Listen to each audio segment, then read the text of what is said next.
ನಮಸ್ಕಾರ. ಬನ್ನಿ ಒಂದು ಕ್ಷಣ 12ನೇ ಶತಮಾನದ ಭಾರತಕ್ಕೆ ಹೋಗಿ ಬರೋಣ. ಅಲ್ಲಿ ಒಬ್ಬ ವ್ಯಕ್ತಿ ಹುಟ್ಟಿ ಅಂದಿನ ಸಮಾಜದ ಅಡಿಪಾಯವನ್ನೇ ಅಲುಗಾಡಿಸ್ತಾರೆ. ತಮ್ಮ ವಿಚಾರಗಳಿಂದಲೇ ಇಡೀ ವ್ಯವಸ್ಥೆಗೆ ಸವಾಲೊಡ್ಡಿನ ಆ ಕ್ರಾಂತಿಕಾರಿ ಬಸವಣ್ಣನವರ ಕುರಿತು ಈ ವಿವರಣೆ. ನಿಜವಾದ ಶ್ರೇಷ್ಠತೆ ಅಂದ್ರೆ ಏನು? ವೇದಶಾಸ್ತ್ರಗಳನ್ನ ಬಾಯ್ಪಾಠ ಮಾಡಿದವರಾ? ಇಲ್ಲ. ಬದಲಿಗೆ ಯಾರು ಸದ್ಗುಣ, ಜ್ಞಾನ ಮತ್ತು ಒಳ್ಳೆಯ ನಡತೆಯನ್ನ ಹೊಂದಿರ್ತಾರೋ ಅವರೇ ಶ್ರೇಷ್ಠರು. ಈ ಒಂದು ಮಾತು ಅಂದಿನ ಧಾರ್ಮಿಕ ಮತ್ತು ಸಾಮಾಜಿಕ ಶ್ರೇಣೀಕರಣದ ಮೇಲೆ ಮಾಡಿದ ಒಂದು ನೇರ ಪ್ರಹಾರವಾಗಿತ್ತು. ಬಸವಣ್ಣನವರ ಕ್ರಾಂತಿಯನ್ನ ಅರ್ಥ ಮಾಡ್ಕೊಳ್ಳೋದಕ್ಕೆ ಅವರು ಯಾವುದರ ವಿರುದ್ಧ ಹೋರಾಡಿದ್ರು ಅನ್ನೋದನ್ನ ಮೊದಲು ನೋಡಬೇಕು.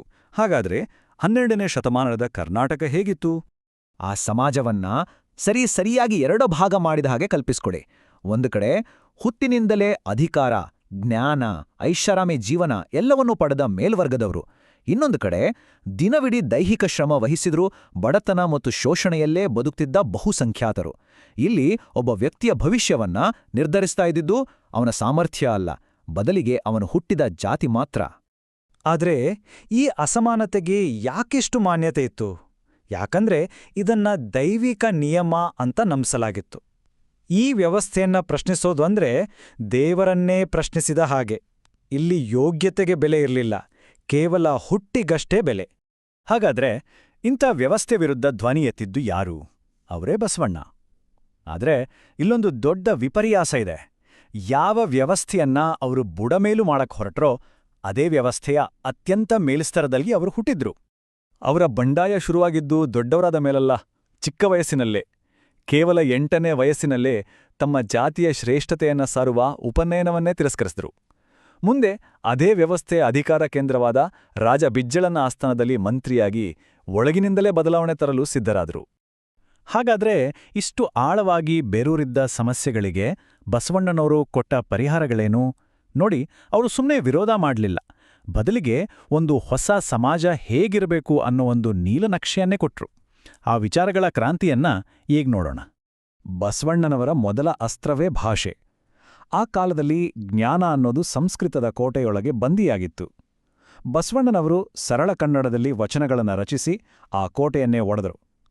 ಆಧ್ಯಾತ್ಮವನ್ನ ಸಾಮಾನ್ಯರ ಮನೆಬಾಗಿಲಿಗೆ ತಲುಪಿಸಿದರು. ಇದು ಅಕ್ಷರಶಃ ಜ್ಞಾನದ ಪ್ರಜಾಪ್ರಭುತ್ವೀಕರಣ. ಅವರ ಎರಡನೇ ಕ್ರಾಂತಿಕಾರಿ ತತ್ವ ಕಾಯಕವೇ ಕೈಲಾಸ. ದೈಹಿಕ ಶ್ರಮವನ್ನ ಕೀಳಾಗಿ ನೋಡ್ತಿದ್ದ ಸಮಾಜದಲ್ಲಿ ಪ್ರತಿಯೊಂದು ಪ್ರಾಮಾಣಿಕ ಕೆಲಸವೂ ಪೂಜೆಗೆ ಸಮಾನ ಅಂತ ಅವರು ಸಾರಿದ್ರು. ಇದು ವೃತ್ತಿಯ ಆಧಾರದ ಮೇಲೆ ಜನರನ್ನು ಮೇಲೂ ಕೀಳುವಂತ ನೋಡೋ ವ್ಯವಸ್ಥೆಯ ಬುಡಕ್ಕೆ ಇಟ್ಟ ದೊಡ್ಡ ಪೆಟ್ಟು. ಸರಿ, ಕಾಯಕ ಮಾಡಿ ಗಳಿಸ್ತ್ರಿ, ಆಮೇಲೇನ್ ಮಾಡ್ಬೇಕು? ಅದಕ್ಕೆ ಉತ್ತರವೇ ದಾಸೋಹ. ಅಂದ್ರೆ ತನಗೆ ಬೇಕಾದಷ್ಟನ್ನೇ ಮಾತ್ರ ಇಟ್ಕೊಂಡು ಉಳಿದಿದ್ದನ್ನ ಸಮಾಜಕ್ಕೆ ಕೊಡೋದು. ಕಾಯಕ ಅನ್ನೋದು ಉತ್ಪಾದನೆ ಆದ್ರೆ ದಾಸೋಹ ಅನ್ನೋದು ಸಂಪತ್ತಿನ ಸಮಾನ ಹಂಚಿಕೆ. ಇವೆರಡೂ ಸೇರಿ ಒಂದು ಸ್ವಾವಲಂಬಿ, ಸಮಾನತೆಯ ಸಮಾಜದ ಚಿತ್ರಣವನ್ನ ಕೊಟ್ಟವು. ಆದ್ರೆ ಬಸವಣ್ಣನವರು ಬರೀ ವಿಚಾರಗಳನ್ನ ಕೊಟ್ಟು ಸುಮ್ಮನೆ ಆಗ್ಲಿಲ್ಲ.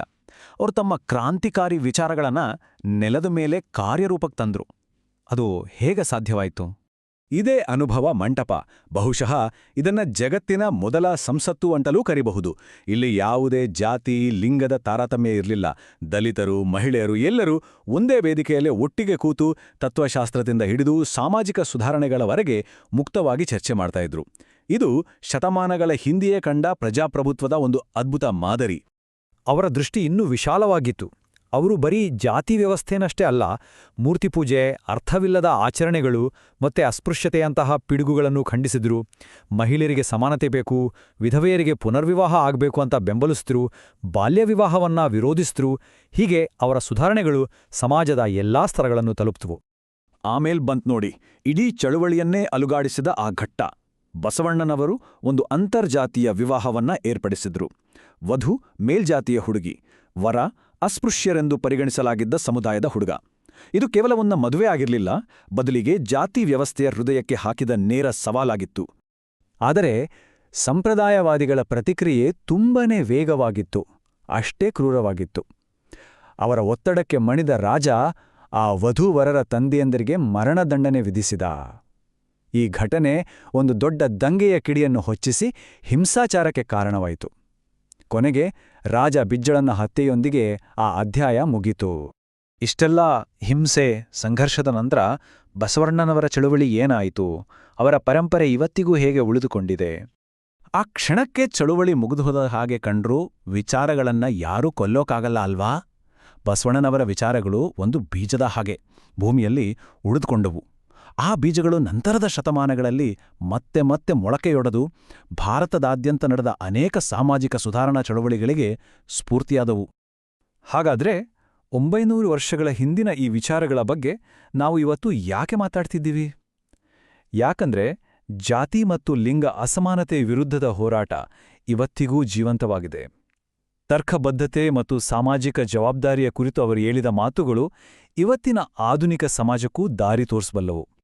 ಹಾಗಾದ್ರೆ 900 ವರ್ಷಗಳ ಹಿಂದಿನ ಈ ವಿಚಾರಗಳು ನಮಗೇನು ಹೇಳ್ತವೆ?